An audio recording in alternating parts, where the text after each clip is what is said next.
Hello student, welcome to exam B. इस वीडियो में हम डिस्कस करेंगे data interpretation and caselet DI.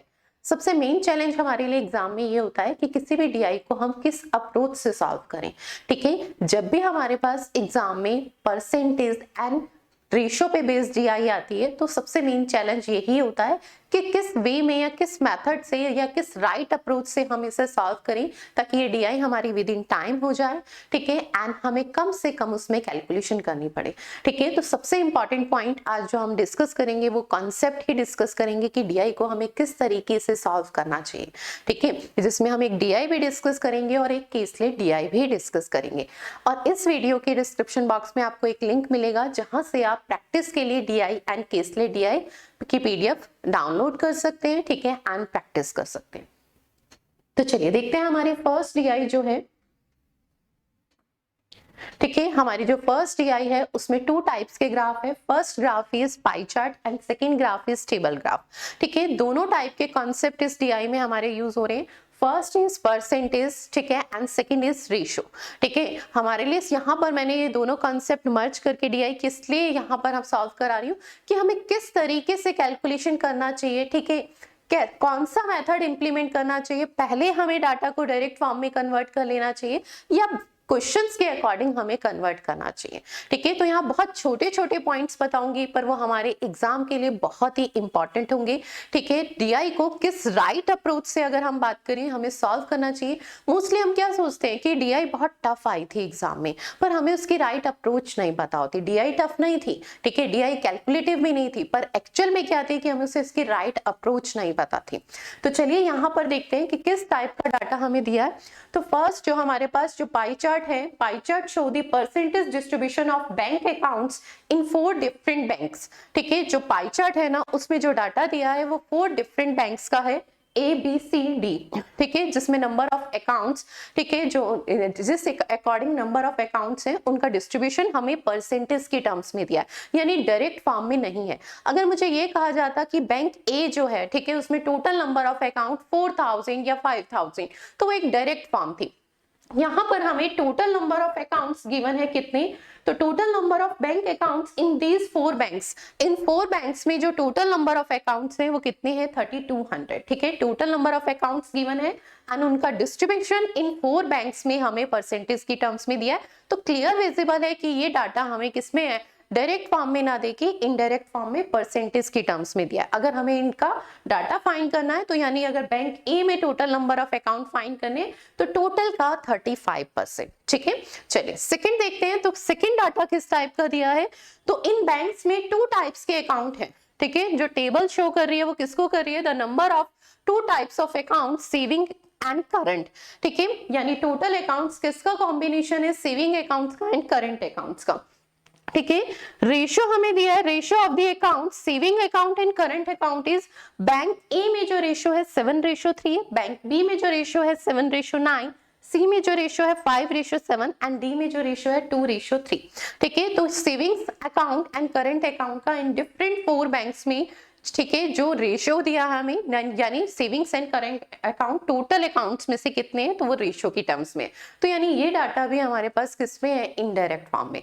अब हम क्या करते हैं कि हमें डायरेक्ट फॉर्म में डाटा फाइंड करने की सबसे पहले ये रहता है कि हमारे पास डीआई में अगर इनडायरेक्ट फॉर्म में डाटा है तो हम उसे डायरेक्ट फॉर्म में कन्वर्ट कर दें। पर ये डिपेंड करता है हमेशा हमारे क्वेश्चंस पे, ठीक है, और एक्चुअल हमारे वैल्यूज पे। अगर हम यहाँ पर देखें जो डिस्ट्रीब्यूशन है ना वो बहुत इजी वैल्यू में है। अगर हम देखें तो बैंक ए में 35% जो 5 का मल्टीपल है, सेकेंड इज 20% जो 10 का मल्टीपल है, थर्ड इज 15% जो 5 का अगेन मल्टीपल है, और नेक्स्ट इज 30% जो 10 का मल्टीपल है। और अगर हम इनडायरेक्ट वे में देखें तो 5 भी तो देखिए 10 का ही मल्टीपल है ना। तो हमें क्या इस डिस्ट्रीब्यूशन के लिए इस स्पैन को भी यूज करने की जरूरत है। अगर मुझे ये फाइंड करना है कि बैंक ए में टोटल नंबर ऑफ अकाउंट्स कितने हैं तो उसके लिए हमें स्पैन की रिक्वायरमेंट नहीं होनी चाहिए एग्जाम में, सिर्फ माइंड में ही ये कैलकुलेशन कैलकुलेट हो जानी चाहिए। कैसे होगी, कैसे डीआई को हम अप्रोच करें, ये मैं आपको यहीं पर डिस्कस करूंगी। ठीक है, आज का हमारा मेन मोटिव यही है कि हम कैलकुलेशन एक एक स्टेप लिख के करते हैं। हमें एग्जाम में सबसे ज्यादा ध्यान इसी बात पे देना है कि हमें स्पेन को बहुत ही कम यूज करना है। और अपने माइंड को यूज करना। तो पॉइंट समझना कैसे हम इसे विद इन टाइम कैलकुलेट कर लेंगे। ठीक है, हमें total number of accounts in 4 banks में कितने दिए, 3200। 3200 हमारे पास किसके रिस्पेक्ट में डाटा होगा, तो ये डिस्ट्रीब्यूशन दिया है हमें इन 4 बैंक्स का, तो यानी जाहिर सी बात है ये 100% के इक्विवेलेंट डाटा है, यानी 100% इज इक्विवेलेंट टू 3200। ठीक है, 3200 हमारे टोटल नंबर ऑफ अकाउंट्स है और परसेंटेज की टर्म्स में कहें तो इक्विवेलेंट टू 100%। ठीक है, बैंक ए में जो टोटल अकाउंट है, टोटल अकाउंट्स का 35%। 3200 का अगर मैं 10% कहती हूँ ना तो हमें सोचने की भी जरूरत नहीं है।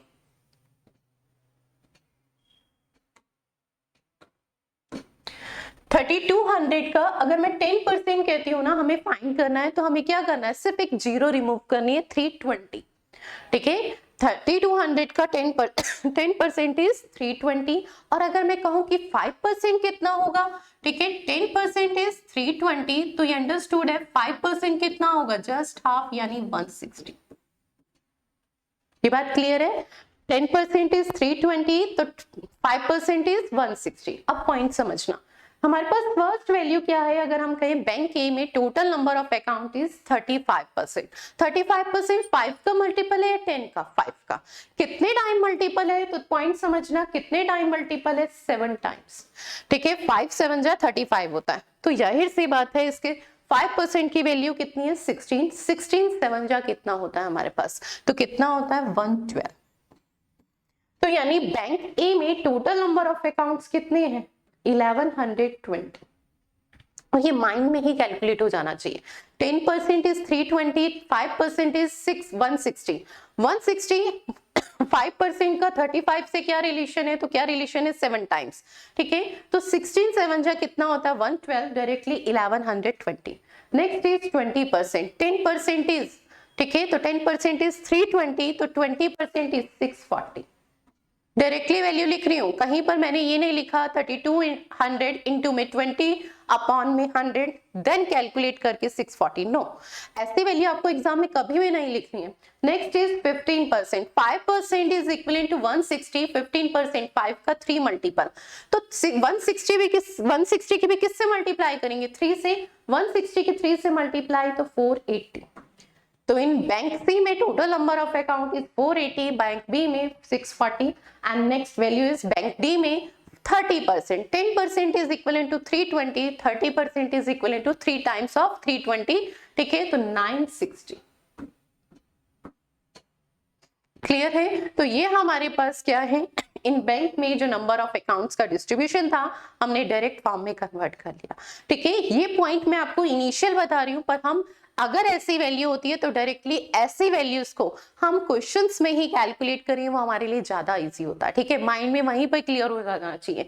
मैंने ये पॉइंट आपको इसलिए इनिशियली क्लियर किया है कि कैसे हमें कैलकुलेट करना है। ठीक है, हमें स्पैन का यूज करके ये ट्रेडिशनल अप्रोच नहीं लिखनी कि 3200 इंटू में 35 अपॉन में 100 देन फाइंड वैल्यू आ रही है हमारी 1120, नो। ठीक है, नेक्स्ट देखिए, हमें यहाँ पर ये डिस्ट्रीब्यूशन डिवाइड करना है savings account and current account में, तो यहाँ पे भी बहुत इजीली हम कर सकते हैं। ठीक है, अगर मैं टोटल अकाउंट कहूँ बैंक ए में कितने हैं, 10। ठीक है, 7:3 है ना, तो total is savings and current is 10। ठीक है, और अगर हम टोटल अकाउंट बैंक ए में कहें तो 1120। 1120 10 यूनिट की वैल्यू, तो 1 यूनिट की वैल्यू सोचने की जरूरत नहीं, एक जीरो ही तो रिमूव करनी है, 112। 3 यूनिट की वैल्यू कितनी हो जाएगी, 336, एंड 7 यूनिट की वैल्यू कितनी हो जाएगी, 784। कितना टाइम लगेगा, हार्डली। सेकेंड इज हमारे पास 640। ठीक है, कितने की वैल्यू है, 16 यूनिट। 16 यूनिट की वैल्यू 640, 1 यूनिट की वैल्यू इज 40। ठीक है, तो 9 यूनिट की वैल्यू 360 एंड 7 यूनिट की वैल्यू इज 280। कोई भी पॉइंट मैंने कैलकुलेशन में नहीं लिखा, ट्रेडिशनल अप्रोच नहीं लिखी कि 640 इंटू में 7 अपॉन में 16, नो। ठीक है, नेक्स्ट देखिए, 12 यूनिट इज इक्वल टू 480, तो 1 यूनिट इज इक्वल टू 40। ठीक है, तो 7 unit is equal to 280 and 5 unit is equal to 200। ठीक है, नेक्स्ट इज अगर हम बात करें 960 इज इक्वल टू, तो कितना, हमारे पास 5 यूनिट इज इक्वल टू 960, तो 1 यूनिट इज इक्वल टू 192। ठीक है, तो वहीं से हम 3 यूनिट की वैल्यू भी फाइंड कर सकते हैं, 2 यूनिट की भी वैल्यू फाइंड कर सकते हैं। तो चलिए, हमें कैलकुलेशन सबसे इंपॉर्टेंट होती है हमारे डीआई में, और किस अप्रोच से हमें सॉल्व करना है वो सबसे इंपॉर्टेंट था। अब देखना कि हमें बहुत बार ना डायरेक्ट डाटा की रिक्वायरमेंट ही नहीं होती क्वेश्चंस में, और हम पहले ही इनिशियली डायरेक्ट फॉर्म में डाटा को कन्वर्ट कर लेते हैं। ये मैंने आपको डायरेक्ट फॉर्म में कन्वर्ट करना सिर्फ बेसिकली इसलिए बताया कि कैलकुलेशन कैसे करनी है, पर अगर हम इस डीआई की पर्टिकुलर बात करते हैं तो ये डायरेक्ट फॉर्म में डाटा जो हमने इनिशियली कैलकुलेट किया है हमें नहीं करना होता। रीजन समझना क्यों, ठीक है, ये इंपॉर्टेंट पॉइंट था इसलिए मैंने आपको कैलकुलेट करना बताया। देखिए फर्स्ट क्वेश्चन देखिए, क्या इसके लिए हमें डायरेक्ट फॉर्म में डाटा कन्वर्ट करने की रिक्वायरमेंट थी, तो यहीं पर इसे समझिएगा। तो देखिए, find the ratio of number of account in bank B to total number of current account in bank B. हमें रेशियो बताना है बैंक बी में जो टोटल अकाउंट्स हैं, ठीक है, एंड बैंक डी में जो हमारे पास करंट अकाउंट है। बैंक बी में अगर मैं टोटल अकाउंट कहूं तो टोटल का कितना है 20%। अगर हम परसेंटेज के टर्म्स में लिखें और एक्चुअल में लिखें तो उसमें कोई डिफरेंस है। रेशियो में जब भी आपको कोई वैल्यू बतानी होती है तो अगर हम एक्चुअल का, ठीक है, परसेंटेज के रिस्पेक्ट में इनडायरेक्ट फॉर्म में दिया, डायरेक्ट फॉर्म में कन्वर्ट करते हैं तो रेशियो में वो वैल्यू मिनिमाइज हो जाती है। पॉइंट समझना कि बैंक बी में 20%, अगर मैं 20 यूनिट ले लेती हूँ उसमें से मैं वैल्यू फाइंड कर रही हूँ, और बैंक डी में 30% है उसमें से अगर वैल्यू फाइंड कर रही हूँ तो बात सिमिलर ही है। एट लास्ट में क्या है, वो सारी वैल्यू मिनिमाइज ही होगी। तो देखिए, बैंक बी में हमें क्या फाइंड करने है, total account, and bank D में मुझे करंट अकाउंट में रेशियो फाइंड करना है। बैंक बी में टोटल नंबर ऑफ अकाउंट कितने हैं 20%, तो मैं 20 यूनिट ले लूं या 20% भी लगा सकते हैं। Second is bank D, bank D में अगर हम कहें तो 30, पर बैंक डी के हमें करंट अकाउंट चाहिए, ठीक है, तो बैंक डी में करंट अकाउंट अगर हम कहें तो करंट अकाउंट का ratio is 3 and total ratio is 5, यानी 3/5, और हमें डायरेक्टली इनके बीच में ये रेशियो फाइंड करना है। अब आप कहेंगे मैम ये 20 एंड 30 कैसे ले लिया, तो पॉइंट समझना बेटा, आप क्या करोगे 3200 का 20% फाइंड करोगे ना। अगर मैं इनिशियली लिख भी देती हूँ, ठीक है, आपके अप्रोच से 3200 का आप क्या फाइंड करोगे 20%, ये बैंक बी में अकाउंट है, एंड 3200 का आप क्या फाइंड करेंगे 30%, ये हमारे पास क्या है बैंक डी में अकाउंट है। देन आप इसमें से करंट अकाउंट तो 3/5। पॉइंट समझना, रेशियो में थी तो 3200 से 3200, 100 से 100 सब मिनिमाइज हो जाएगा। तो रेशियो की फॉर्म में कभी भी हमें डायरेक्ट डाटा की रिक्वायरमेंट नहीं होती, ठीक है, तो इसीलिए हमें यहाँ पर क्या है, हमने डायरेक्ट डाटा को यूज ही नहीं किया है, ठीक है, जितनी रिक्वायरमेंट है उतना ही लिखिए एंड उतने में ही कैलकुलेट कीजिए, हमें टाइम वेस्ट नहीं करना, ठीक है। इसे सिंप्लीफाई करने में देखिए 0 से 0 कैंसिल, ये 5 इधर मल्टीप्लाई, 10 रेशियो 3 3 9, कितना टाइम लगा, हार्डली 2 सेकेंड। चलिए नेक्स्ट क्वेश्चन देखते हैं। नेक्स्ट क्वेश्चन है find the average number of saving account in bank A and bank C together. हमें सेविंग अकाउंट फाइंड करने हैं बैंक ए एंड डी में। ए में अगर हम टोटल अकाउंट कहें तो टोटल अकाउंट हमारे पास कितने थे, तो यहीं पर हमने फाइंड किए थे 1120, एंड बैंक सी में हमारे पास टोटल अकाउंट कितने थे, तो कितने आए थे 480, ठीक है। इनमें हमें सेविंग अकाउंट फाइंड करने, तो मैंने यहीं पर स्टेप बताया था कैलकुलेशन में बहुत इंपॉर्टेंट, ठीक है। बैंक ए में टोटल अकाउंट कितने हैं, तो कितने हैं 10, ठीक है। बैंक ए में टोटल अकाउंट कितने हैं 10 यूनिट, और 10 यूनिट इज इक्वलेंट टू, अगर मैं कहूं तो 1120, तो 1 यूनिट इज इक्वलेंट टू 112, और 7 यूनिट सेविंग अकाउंट की वैल्यू कितनी है 7 यूनिट, तो 7 की वैल्यू कितनी हो जाएगी 7, अगर 7 की मल्टीप्लाई 100 से करती हूँ तो 712 की मल्टीप्लाई 7 से 84, तो सेविंग अकाउंट बैंक ए में कितने आ गए 784। क्या मैंने इसे कैलकुलेट करने के लिए कहीं पर भी कोई कैलकुलेशन का स्टेप लिखा, नो, ये सारी वैल्यूज देखिए माइंड में ही क्लियर हो सकती थी। 1120 10 यूनिट के इक्विवेलेंट है, तो 1 यूनिट की वैल्यूज 112, ठीक है, एंड 7 यूनिट की वैल्यू तो 7 से मल्टीप्लाई, 100 के 7 से 712 की 7 से 84, 784, कहीं पर भी इसे लिखने की जरूरत नहीं थी। सेकंड देखिए, हमें बैंक सी में सेविंग अकाउंट फाइंड करने। बैंक सी में टोटल अकाउंट इज 480, 480 किसके इक्विवेलेंट वैल्यू है, तो देखिए बैंक सी में टोटल अकाउंट कहूं 5 and 7 is 12 unit, 12 unit is equivalent to 480, तो 1 यूनिट इज इक्विवेलेंट टू 40। हमें सेविंग अकाउंट फाइंड करना है, तो saving account is 5 unit, 1 unit की वैल्यू 40, तो 5 यूनिट की वैल्यू आपके पास कितनी हो जाएगी बेटा, तो 5 यूनिट की वैल्यू इज 200। ठीक है, तो बैंक सी में सेविंग अकाउंट इज 200, इनका सम कर लीजिए एंड डिवाइडेड बाय 2, एवरेज बताना है ना, डिवाइडेड बाय 2। ठीक है, तो एवरेज आ जाएगा 5, 9 एंड 2, सॉरी 492, 5 नहीं 492।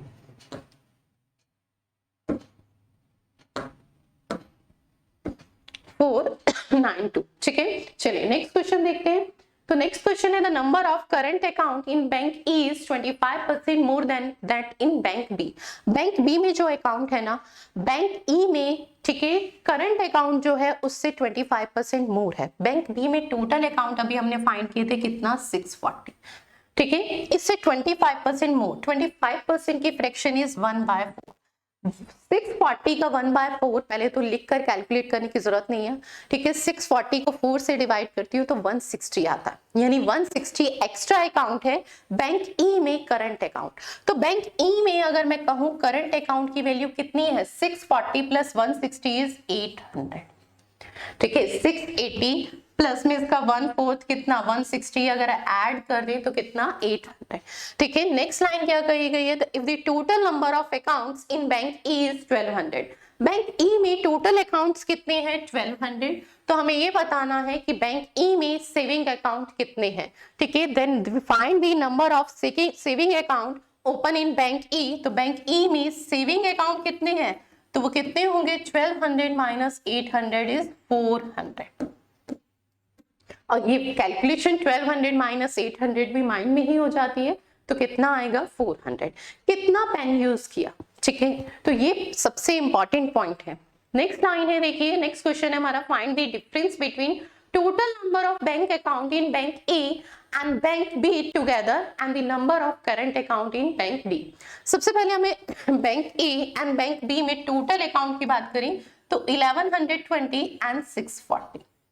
ठीक है, तो कितने हैं हमारे पास, ये 1760। ठीक है, और बैंक डी में करंट अकाउंट की बात करें तो बैंक डी में टोटल अकाउंट हमारे पास कितने आए थे, 960। ठीक है, कितने थे, 960। एंड 960 अगर मैं कहूं कि तो कितने के इक्विवेलेंट वैल्यू है, तो कितने के, 5 unit. 5 unit is equivalent to 960, तो 1 यूनिट इज इक्विवेलेंट टू 192। ठीक है, 1 यूनिट की वैल्यू 192 है, तो हमें बैंक डी में करंट अकाउंट बताने, यानी 3 यूनिट की वैल्यू। अब कैलकुलेशन का यहाँ पे भी सबसे इंपॉर्टेंट पॉइंट समझना, अगर आपको 192 की ना 3 से मल्टीप्लाई करनी है तो आपको लिख कर ही करनी पड़ेगी, इतनी फास्ट नहीं होगी। पर अगर मैं 200 की 3 से करती हूँ, क्या सोचने की जरूरत है, नो। आपको सबको पता है 200 की 3 से 600। करनी किससे थी, 192 से। मैंने किससे की है, 200 से। कितने एक्स्ट्रा से, तो 8 एक्स्ट्रा से। और 8 एक्स्ट्रा से किसकी मल्टीप्लाई की है, 3 की। तो फाइनली रिजल्टेंट में कितना एक्स्ट्रा होगा, 8 इंटू 3 24 एक्स्ट्रा होगा। 600 में से अगर मैं 24 सब्ट्रैक्ट करती हूँ तो कितना आता है, 576। 25 करती हूँ तो 575 आता है ना, 24 करूंगी तो जाहिर सी बात है कितना आएगा आपके पास, 576। तो कहीं पर भी इस कैलकुलेशन को मुझे लिखना पड़ा या पेन यूज करना पड़ा, नहीं। ठीक है, माइंड में ही कैलकुलेट हो गई। कैलकुलेशन को कैसे किया, कैलकुलेशन ब्रेक करके किया। 192 की 3 से करनी थी मैंने, 200 की 3 से 600, और 8 एक्स्ट्रा लिया था, 8 इंटू 3 इज 24 उसमें से सब्ट्रैक्ट कर दिया तो 576। ठीक है, तो यानी क्लियर हो गया मेरे पास कि बैंक डी में जो हमारे पास करंट अकाउंट है, ठीक है, बैंक डी में जो करंट अकाउंट है वो कितने हैं, 576। And bank A and B में टोटल अकाउंट जो है वो कितने हैं, 1760। इसमें से ये वैल्यू सब्ट्रैक्ट कर देंगे। ठीक है, तो कितनी वैल्यू आएगी बताइए, इसका आंसर आप लोग कमेंट बॉक्स में देंगे। ठीक है, कि हमारे पास डिफरेंस कितना आएगा। आपके पास ऑप्शन है, ठीक है, वैसे तो आप इस ऑप्शन से भी कर सकते हैं चीजें, पॉइंट समझना। ठीक है, पर ऑप्शन में अगर आपके पास 2 ऑप्शन सिमिलर टाइप के, यानी जिनका यूनिट प्लेस सेम है, तो फिर हमें कहीं ना कहीं कंप्लीट वैल्यू सब्ट्रैक्ट करनी होती है। ठीक है, तो आंसर आप लोग इसका कमेंट बॉक्स में देंगे। चलिए नेक्स्ट क्वेश्चन है, the total number of account in bank B is how much percent of the number of saving account in bank B and D together. हमें total number of account in bank B, तो bank B में total number of account अगर हम कहें तो कितने हैं, 640। ठीक है, अब हमें बैंक बी एंड डी में क्या फाइंड करने हैं, सेविंग अकाउंट। सबसे पहले आ जाते हैं बैंक बी में। टोटल अकाउंट कितने हैं 640, रेशो कितना है अगर हम कहें 16, 1 यूनिट की वैल्यू अभी हमने बहुत बार फाइंड कर चुके हैं 40, 1 यूनिट की वैल्यू 40, तो सेविंग अकाउंट इज 7 यूनिट, ठीक है, तो कितनी आ जाएगी 280। सेकेंड हमें फाइंड करना है बैंक डी में, ठीक है, बैंक डी में भी सेविंग अकाउंट, ठीक है, तो 1 यूनिट की वैल्यू अभी हमने फाइंड कर थी कितनी 192, ठीक है, 5 यूनिट इज इक्वल टू किसके था, तो 5 यूनिट इज इक्वल टू 960 था, एंड 1 यूनिट की वैल्यू कितनी आ गई थी 192, ठीक है, saving account is 2 unit, 2 unit की वैल्यू फाइंड करनी है, तो यहां पर भी देखिए 200 की 2 से 400, 400 में से आप 16 सब्ट्रैक्ट करेंगे तो कितना आएगा 384, and sum is 4, 6 and 6, 664, ठीक है, हमें ये बताना है कि टोटल नंबर ऑफ अकाउंट जो बैंक बी में है वो बैंक बी एंड डी में जो सेविंग अकाउंट है उसका कितने परसेंट है, यानी 640 664 का कितने परसेंट है, ठीक है। अब आप यहां पर देखिए डिफरेंस कितना है, अगर हम देखें डिफरेंस बेसिस पे भी हम कर सकते हैं, ठीक है, ऑप्शन अगर हम कहें तो ऑप्शन बहुत नियरेस्ट नहीं है, 96%, 90 एंड 92, इससे बिलो तो वैल्यू पॉसिबल ही नहीं है, पहले डिफरेंस देख लीजिए कितना है, और अगर हम सबसे पहले देखें तो डिफरेंस हमारा कितना है 24, ठीक है, इनका डिफरेंस कितना बन रहा है 24, और डिवाइड में वैल्यू जो है वो 6 बेस पे है, 24 को अगर मैं 6 से डिवाइड करती हूँ तो 4 आता है, यानी 100% से अप्रोक्सीमेट 4% कम होगा, जो ऑप्शन नंबर 96%। पूरी कैलकुलेट नहीं करनी थी, यहां पर भी हमें कैलकुलेशन का बहुत इंपॉर्टेंट पॉइंट समझना था, इसका डिफरेंस कितना है 24, और अगर हम बेस देखें जिससे हम डिवाइड कर रहे हैं वो बेस कितना है वो 6 के रेस्पेक्ट में है, तो अगर हम डिवाइड करते हैं 24 को 6 से, ठीक है, तो कितना आता है आपके पास 4, यानी अप्रोक्सीमेट 4% कम होगा, ठीक है, और 4% कम में ऑप्शन नंबर 96.38 है, ठीक है, और वैसे भी अगर आप देखें जो डिफरेंस बहुत कम है उससे 96-97% ही आंसर होगा, ठीक है। तो चलिए नेक्स्ट हम डिस्कस करते हैं केसले डीआई। केसले डीआई में सिर्फ केसले डीआई में सॉल्व कराऊंगी, किस अप्रोच से हमें सॉल्व करनी चाहिए, देन इस पे बेस्ड क्वेश्चन आप लोग खुद प्रैक्टिस करेंगे एंड खुद इसका आंसर आप लोग इसके कमेंट बॉक्स में देंगे, ठीक है, मुझे सबका आंसर चाहिए तभी मैं ये केसले डीआई सॉल्व करा रही हूँ। चलिए तो देखिए हमें यहाँ पर क्या दिया है, जब भी कोई केसले डीआई दी होती है तो सबसे पहले हमें पैराग्राफ को रीड करके ये डिसाइड करना होता है कि इसमें जो डाटा है वो डायरेक्ट फॉर्म में कन्वर्ट करना है या इनडायरेक्ट फॉर्म में, जिस फॉर्म में हमें गिवन है वो क्वेश्चंस के अकॉर्डिंग हमें उसे यूज करना है, ठीक है, तो वो कैसे होता है, तो देखिए in school A ratio of girls and boys is 5:7 and girls in school C, तो जाहिर सी बात है स्टार्टिंग की लाइन से ही पता चल गया कि स्कूल ए में गर्ल्स एंड बॉयज का रेशियो दिया था, फिर स्कूल सी में गर्ल्स की बात हो रही है, फिर स्कूल बी के नेम भी हमें कहीं ना कहीं विजिबल हो रहे हैं, स्कूल डी का, तो क्लियर है कि यहाँ पर क्या है 4 डिफरेंट स्कूल्स में हमें बॉयज एंड गर्ल्स का कहीं ना कहीं डाटा डिस्क्राइब किया गया है, तो ये डाटा एक टेबल फॉर्म में कन्वर्ट हो सकता है, तो हम इसे डायरेक्टली टेबल फॉर्म में कन्वर्ट करेंगे। तो देखिए सबसे पहले हमारे पास स्कूल नेम क्या है A B and C and D, इसमें अगर हम बात करें तो हमारे पास बॉयज एंड गर्ल्स के रेस्पेक्ट में, अब जाहिर सी बात है कभी भी डाटा आपके पास डायरेक्ट फॉर्म में नहीं होगा, जैसे हमें स्टार्टिंग में दिया इन school A ratio of the boys and ratio of girls and boys, girls और बॉयज का रेशियो दिया है ना स्कूल ए में, ठीक है, वो 5:7, अब आप कहेंगे ये तो इनडायरेक्ट फॉर्म में, हम ये कहें कि स्कूल ए में बॉयज कितने हैं गर्ल्स कितने हैं, तो कैसे नहीं पॉसिबल, तो हम इसे डायरेक्ट इनडायरेक्ट फॉर्म में ही पुट करेंगे टेबल में भी, ताकि हम इस पजल प्लस जो केसले डीआई इसे सॉल्व कर पाए।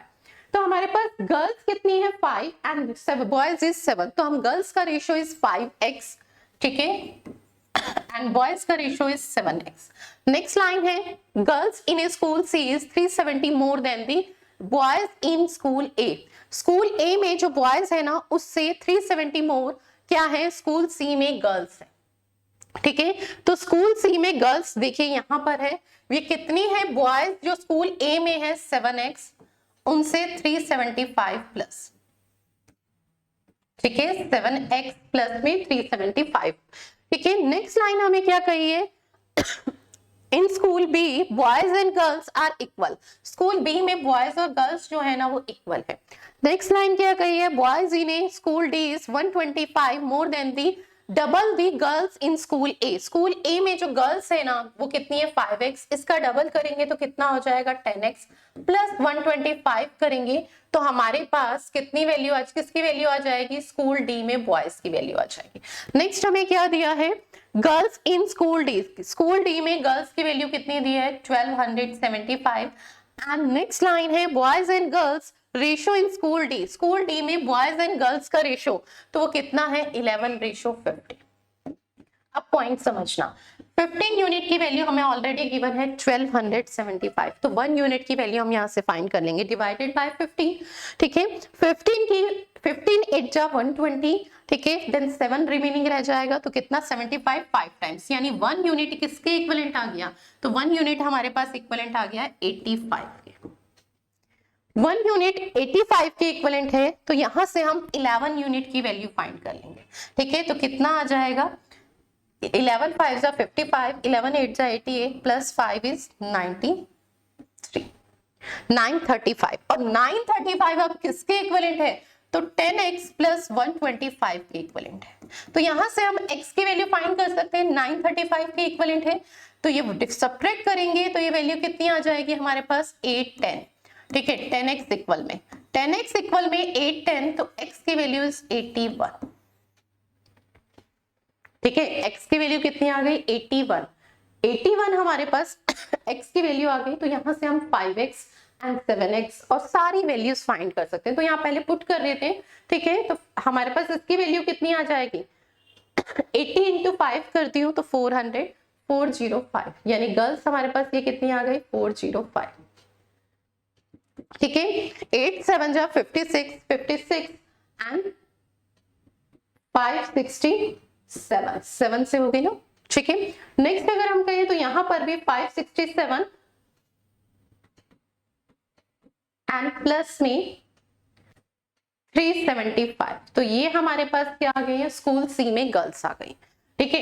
तो ये टोटल हम सम कर देंगे तो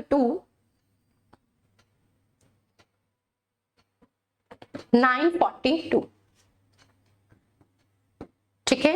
एंड नेक्स्ट हमारे पास वैल्यू क्या दी है, तो देखिए total boys are 2407, total boys हमें कितने दिए 2407, ठीक है। नेक्स्ट दिया है boys in school C are 1/3 of the girls in school A, school A में जो गर्ल्स है ना उसका 1/3 क्या है, स्कूल ए में गर्ल्स इज 403, ठीक है 405, इसका 1/3 क्या है, तो स्कूल सी में नंबर ऑफ बॉयज है तो 1/3 अगर मैं करती हूँ तो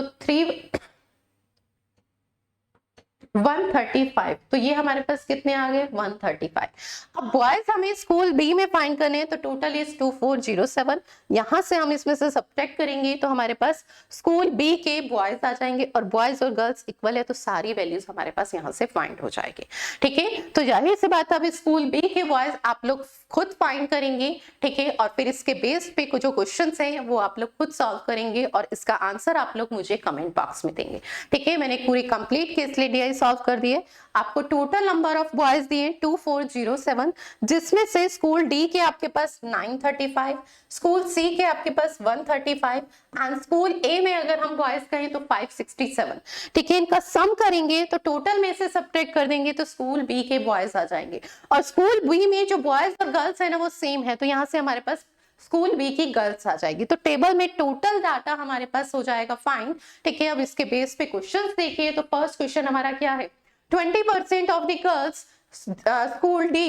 and 25% of the school B participated in arts craft, what is the total number of girls who participated in art and craft from these schools, ठीक है। जब हमारे पास स्कूल डी की गर्ल्स एंड बॉयज है उसमें से जितने परसेंट हमें कहा गया वो वैल्यू फाइंड करके हम सम करके बता देंगे।